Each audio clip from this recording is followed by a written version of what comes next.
Hello everyone, कैसे हैं आप सभी। उम्मीद आप सभी अच्छे होंगे। आपका एसएससी बैंक क्लासेस में स्वागत है। इस वीडियो में हम फास्ट कैलकुलेशन के बारे में जानेंगे कि हम अपनी कैलकुलेशन को फास्ट कैसे कर सकते हैं।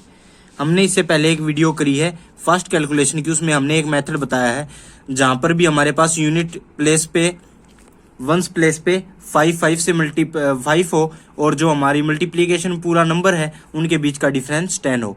तो आज हम इस वीडियो में उससे आगे की कैलकुलेशन करना सीखेंगे। उससे आगे अगर हमारी कैलकुलेशन और जो दूसरी कैलकुलेशन है वो आती है तो उन्हें कैसे करते हैं। तो ज़्यादा वक्त ना लेते हुए हम डायरेक्ट कैलकुलेशन की तरफ चलते हैं। मैंने आपको एक बात पहली वाली वीडियो में भी बताई थी कि जब भी हमें उस नंबर का स्क्वायर निकालना होता है जिसके जो हमारी वंस प्लेस है वो हमारी 5 होती है। जैसे कैसे 35 का स्क्वायर अगर हमें निकालना पड़ता है तो हम कैसे निकालते हैं। ये जो वंस डिजिट है, ये डिजिट है, इसका स्क्वायर कर देते हैं 5 इंटू 25 और ये जो डिजिट होती है इससे एक बढ़ाया 4 का इसी से मल्टीप्लाई कर देते हैं 12। 4 इंटू 3 12। तो ऐसे हम स्क्वायर निकालते हैं। 65 का पहले निकालना सिखाया था, आज आपको 85 का निकालना दिखाता हूँ।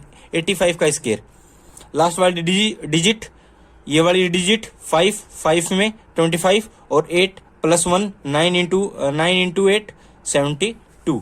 तो हमारी ये 7225 इसकी मल्टीप्लीकेशन आ गई। ये इसका स्क्वायर आ गया। तो अभी एक चीज आपको ध्यान से जाननी है। क्या जाननी है? आपको एक चीज ध्यान से जाननी है। इसमें क्या किया हमने 35 इंटू 35 का स्क्वायर ऐसे ही लिखते हैं। तो हमारा ये मल्टीप्लीकेशन ऐसे क्यों हुई? क्योंकि ये जो वंस प्लेस है इसका जो सम बन रहा है वो 10 बन रहा है। 10 क्या बन रहा है? सम।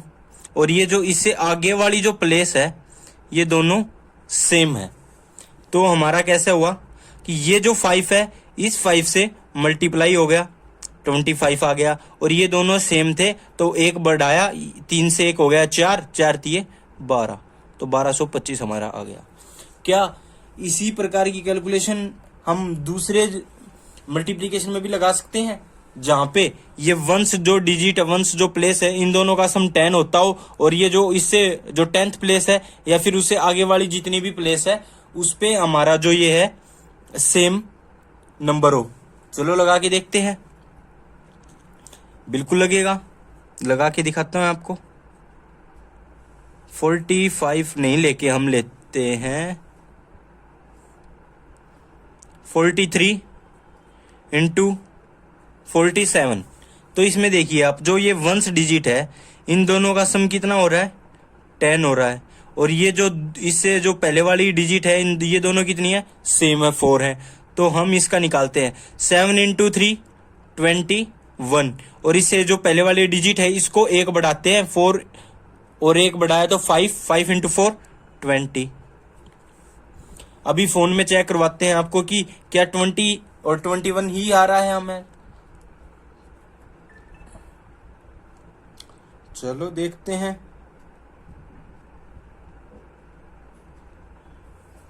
आपके सामने है कैलकुलेटर। हमने क्या किया था 43 इंटू 47 तो 4 3 इंटू 4 7 इक्वल टू 2021। हमारा आंसर क्या आया था? 2021। इसका मतलब हम जो कर रहे हैं वो बिल्कुल सही है। आगे भी चेक करेंगे। अब उससे बाद में लिख लेते हैं एक और चीज। क्या 82 इंटू 88 82 इंटू 88 का अगर हमें करना हो तो क्या करेंगे? ये दोनों मिला के कितना बन रहा है? 10 बन रहा है और ये दोनों सेम है। तो इसका मतलब 8 2 जा 16 और 8 9 जा 72। 8 9 जा 72 72 16। मोबाइल में करके देख लीजिए, दिखा देते हैं आपको। 82 इंटू 88 72 16 72 16। तो हमारा बिल्कुल सही है। अब हम इस पे प्रैक्टिस करते हैं इस पे। आप भी साथ साथ निकालिएगा। चलो निकालते हैं 73 इंटू 77। देखो कितनी जल्दी मल्टीप्लीकेशन हो रही है। अभी और निकालते हैं।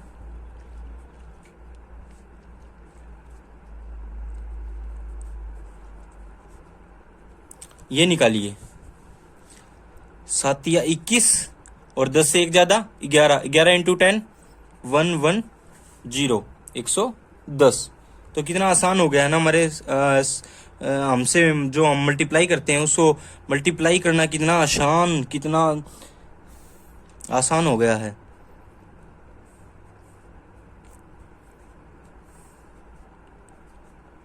इसे कीजिए अब आप, देखो कितनी स्पीड से करते हो। 2 और 8 10, पूरा 10 बन रहा है।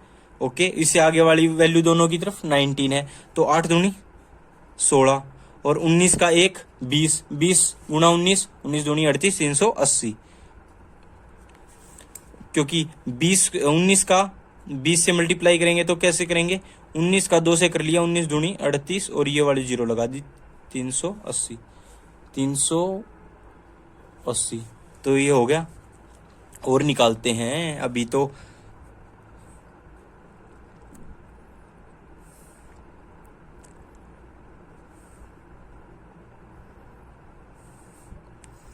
फोर्टीन इंटू 60 निकालिए। हालांकि 14 और 16 का आपको टेबल आना चाहिए।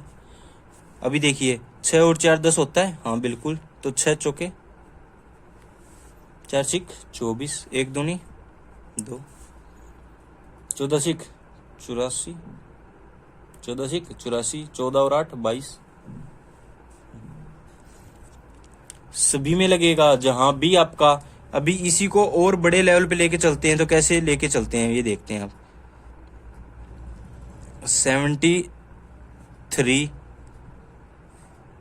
730 गुणा में 77। अभी इसको करना है, तो ये 0 को जब हम 10 से मल्टीप्लाई करते हैं, 20 से मल्टीप्लाई करते हैं, तो हमारी वो जो लास्ट वाली 0 होती है वो तो एक 0 लास्ट में ही लग जाती है।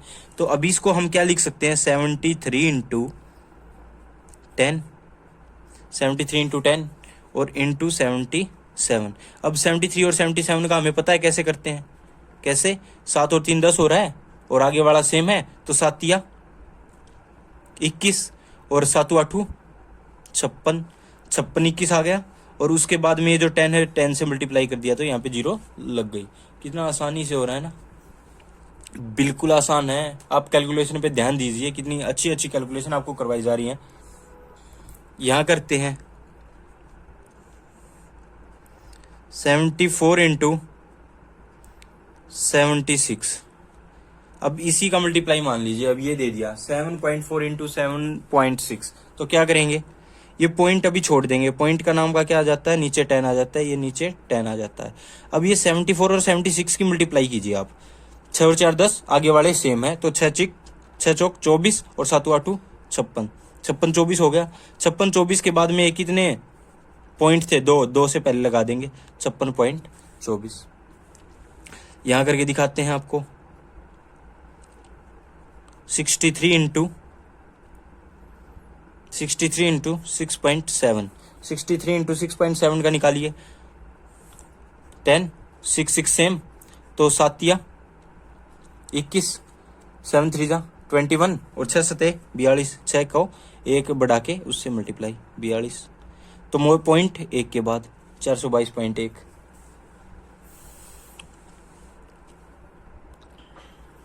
अभी देखते हैं।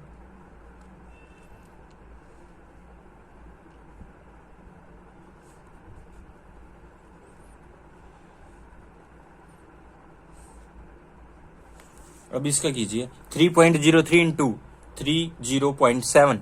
तो अभी इसको हटा के नीचे लगा लिया 100 और इसको हटा के नीचे लगा लिया 10। अभी क्या किया देखो, 3 और 7 10, आगे वाली वैल्यू सेम। अगर आगे वाली वैल्यू सेम तो 3 7 21, 7 या 21। और जो 30 को 31 में मल्टीप्लाई करेंगे, 31 इंटू 30, 31 दिया 93 और 0 की 0, तो 930, 21। अब देखो कि पॉइंट के लिए कितनी 0 है, 3 पहले पॉइंट था, यहाँ पे 1 और यहाँ पे 2, तो 3 0 पहले, तो 93.021, 93.021। 93.021 93.021। तो देखा कितनी महत्वपूर्ण मल्टीप्लीकेशंस आपकी सेकंड्स में हो सकती हैं। एक और कीजिए आप 111 इंटू 119, ये वाली कीजिए। इसमें पॉइंट यहाँ है और इसमें जो पॉइंट है वो यहाँ है, मतलब सबसे पहले ही पॉइंट है 0.111 इंटू 11.9, ये वाली मल्टीप्लीकेशन कीजिए। ये 11 है तो इसको कैसे करेंगे, देखो ये जो पॉइंट है ये 3 से पहले, ये 4 से पहले, तो 4 से पहले पॉइंट लगा देंगे, 3 और 1 4 से पहले। अब यह देखते हैं तो हम जो वंस डिजिट का सम देखते हैं तो 10 हो रहा है और ये जो वैल्यू है ये सेम है, तो 9 इंटू 1 9 को हम 2 डिजिट में कैसे लिखेंगे हम लिखेंगे 0 और 9, लास्ट की 2 डिजिट यहाँ से ही निकालनी है तो 0 और 9। उसके बाद में हमारा 11 है, 11 में 1 बढ़ाएंगे तो 12, 12 गुणा में 11 132, 12 गुणा में 11 132, तो 132 यहाँ लिख देंगे। अभी पॉइंट 4 छोड़ के लगाना है, 1 2 3 4, तो कितना आ जाएगा, तो हमारा ये कितना आ जाएगा 1.3209। तो देखो कितनी मुश्किल जो कैलकुलेशन हमें लगती है वो कितनी आसानी से सोल्व हो सकती हैं। कुछ ऐसे ही मेथड होते हैं, हर मल्टीप्लिकेशन ऐसे सोल्व नहीं होगी, ये बात हमेशा याद रखना कि हर मल्टीप्लिकेशन ऐसे सोल्व नहीं होगी। क्योंकि अगर ये बीच के नंबर दे दें, अगर इनका डिफरेंस जो हमारा 10 ना बनता हो इनका जोड़, अगर ये जो 11 सेम ना हो, तो ये मल्टीप्लिकेशन इस मेथड से नहीं होगी। पर कोई ना कोई मेथड तो होगा, पर हर मेथड हम जान नहीं सकते क्योंकि हमारे पास ना तो उतना टाइम है और ना ही हम उतनी प्रैक्टिस कर सकते हैं। कुछ मेन मेथड होते हैं जिसका हम ज्यादा प्रयोग कर सकते हैं, जो आसान भी होते हैं और जल्दी भी प्रयोग कर सकते हैं। वो जो मेथड है वो हमें आने चाहिए ताकि हमारी जो एग्जाम के कॉम्पिटिटिव एग्जाम्स के अंदर जो हमारी कैलकुलेशन होती है वो थोड़ी फास्ट हो जाए। तो आज की इस वीडियो में हम इतना ही करेंगे, बाकी नेक्स्ट वीडियो में हम एक और नेक्स्ट मेथड लेके आएंगे जिससे आपकी कैलकुलेशन और ज्यादा बूस्ट होगी। तो कुछ ही सेकंड के, आई थिंक 2 या 3 सेकंड के अंदर हमारा आंसर आ जाता है, 2 सेकंड के अंदर ही। तो इससे ऐसे मेथड जो हैं हमारे, उन्हें आप अच्छे से प्रैक्टिस करें ताकि आप जब भी आपको यूज करना हो आपके माइंड में कंफ्यूजन ना हो, डायरेक्ट आप आंसर लिखें, डायरेक्ट आप क्या लिखें, आंसर लिखें। तो आज की इस वीडियो में इतना ही, फिर मिलते हैं नेक्स्ट वीडियो में, तब तक के लिए धन्यवाद।